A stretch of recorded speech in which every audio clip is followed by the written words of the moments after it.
जब हम ताजमहल को देखते हैं तो हमें सिर्फ खूबसूरती दिखाई देती है, प्यार और परफेक्शन। लेकिन बहुत कम लोग यह सवाल पूछते हैं, 400 साल पहले बिना किसी आधुनिक मशीन के इतना विशाल और मजबूत ताजमहल आखिर बनाया कैसे गया? ना क्रेन थी, ना सीमेंट मिक्सर, ना बिजली। फिर भी ताजमहल आज भी मजबूती से खड़ा है, कई आधुनिक इमारतों से भी ज्यादा मजबूत। यह सिर्फ प्यार की कहानी नहीं है, यह इतिहास की सबसे बड़ी इंजीनियरिंग उपलब्धियों में से एक है।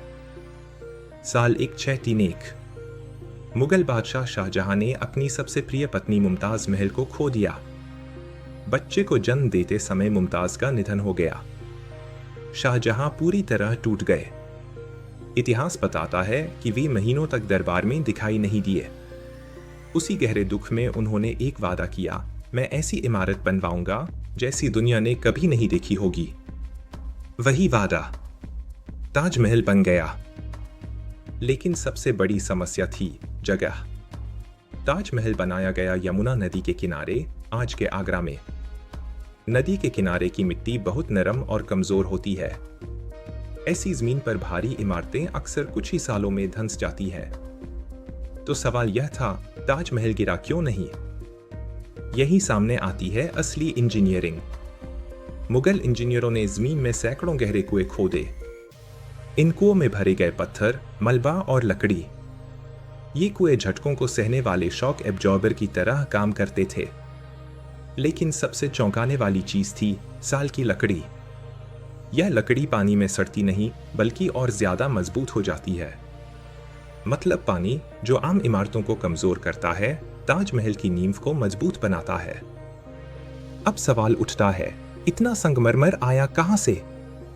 ताजमहल का सफेद संगमरमर राजस्थान के मकराना से लाया गया। दूरी थी 300 किलोमीटर से भी ज्यादा। ना ट्रक थे, ना पक्की सड़कें। फिर भी 1000 से ज्यादा हाथी, हजारों मजदूर और एक 10 मील लंबा मिट्टी का रैंप बनाया गया। पत्थरों को ऊपर खींचने के लिए रस्सियों और पुली सिस्टम का इस्तेमाल किया गया। यह सिर्फ निर्माण नहीं था, यह एक चमत्कारी व्यवस्था थी। ताजमहल को जिस कोण से देखो, वह बिल्कुल संतुलित दिखाई देता है। चारों मीनारें जानबूझकर थोड़ी बाहर की ओर झुकी हुई हैं। क्यों? ताकि अगर कभी भूकंप आए तो मीनारें मुख्य मकबरे पर न गिरे। यह भूकंपरोधी डिजाइन है जो आधुनिक इंजीनियरिंग से सैकड़ों साल आगे था। ताजमहल की सजावट पेंट नहीं की गई है। यह तकनीक कहलाती है पिएत्रा ड्यूरा। कीमती पत्थरों को संगमरमर में हाथ से जड़ा गया। हर फूल दर्जनों छोटे पत्थरों से बना है, इतनी बारीकी से कि आज भी दो पत्थरों के बीच सुई नहीं घुस सकती।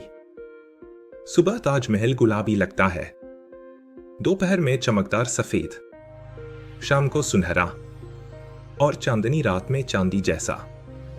यह जादू नहीं है, यह मटेरियल साइंस है। ताजमहल को बनने में लगे 22 साल, 20,000 से ज्यादा कारीगर और मजदूर। यह इमारत एक इंसान ने नहीं बनाई, इसे एक पूरे साम्राज्य ने बनाया। ताजमहल सिर्फ प्यार की निशानी नहीं है, यह सबूत है कि पुराने जमाने के इंजीनियर असाधारण थे। जब कला और विज्ञान एक साथ आते हैं तो समय भी हार मान लेता है। इसीलिए 400 साल बाद भी ताजमहल आज भी खड़ा है।